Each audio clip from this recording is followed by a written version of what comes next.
എന്താണ് current account അഥവാ business account? സാധാരണക്കാർക്ക് കറണ്ട് അക്കൗണ്ട് തുടങ്ങേണ്ട ആവശ്യം ഉണ്ടാവുമോ? നമുക്ക് ഒരൊറ്റ ഇൻകം ആണ് ഉള്ളൂ എങ്കിൽ അതിനനുസരിച്ചുള്ള ചിലവുകളാണ് നമ്മൾ ചെയ്യുന്നുവെങ്കിൽ തീർച്ചയായിട്ടും നമുക്ക് കറണ്ട് അക്കൗണ്ടിൻ്റെ യാതൊരു ആവശ്യവുമില്ല. കറണ്ട് അക്കൗണ്ട് എന്ന് പറയുന്നത് ബിസിനസ്സുകാർക്ക് വേണ്ടിയിട്ടുള്ള അക്കൗണ്ടാണ്, അല്ലെങ്കിൽ ചെറിയ കച്ചവടക്കാർക്കോ ഒക്കെ തുടങ്ങാവുന്ന ഒരു അക്കൗണ്ടാണ് കറണ്ട് അക്കൗണ്ട്. ഒരിക്കലും ബിസിനസ് ട്രാൻസാക്ഷൻസ് സേവിങ്സ് അക്കൗണ്ടിൽ കൂടി റൂട്ട് ചെയ്യരുത്. ട്രാൻസാക്ഷൻസിൻ്റെ അക്കൗണ്ട് നമ്മുടെ സേവിങ്സ് അക്കൗണ്ടിൽ ഒത്തിരി കൂടുകയാണെങ്കിൽ ഒരു പക്ഷേ നമ്മുടെ അക്കൗണ്ട് ഫ്രീസ് ആകാനുള്ള സാധ്യത കൂടുതലാണ്. ഉദാഹരണത്തിന് ചിട്ടി നടത്തുന്ന ഒരാൾ അയാളുടെ സേവിങ്സ് അക്കൗണ്ടിൽ കൂടി ട്രാൻസാക്ഷൻസ് നടത്തുമ്പോൾ മന്ത്ലി ട്രാൻസാക്ഷൻസിൻ്റെ അക്കൗണ്ട് കൂടുതലായിരിക്കും.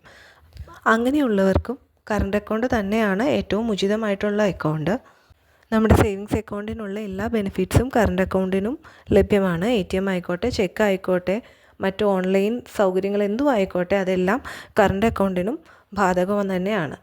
ആകെയുള്ളൊരു ഡിഫറൻസ് എന്ന് പറയുന്നത് സേവിങ്സ് അക്കൗണ്ടിൽ നമുക്ക് ഇൻട്രസ്റ്റ് 3 മാസം കൂടുമ്പോൾ അതിൽ കിടക്കുന്ന ഒരു തുകയ്ക്ക് നമുക്ക് ഇൻട്രസ്റ്റ് ലഭിക്കുന്നുണ്ട്.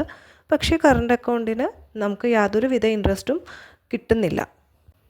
കറണ്ട് അക്കൗണ്ട് സ്ഥാപനങ്ങളുടെ പേരിൽ മാത്രമല്ല നമ്മുടെ സ്വന്തം പേരിലും തുടങ്ങാവുന്നതാണ്. സേവിങ്സ് അക്കൗണ്ട് തുടങ്ങാൻ വേണ്ടുന്ന അതേ രേഖകൾ തന്നെ ഉപയോഗിച്ച് നമുക്ക് കറണ്ട് അക്കൗണ്ടും തുടങ്ങാം.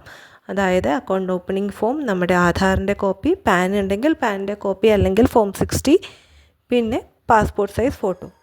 Thank you.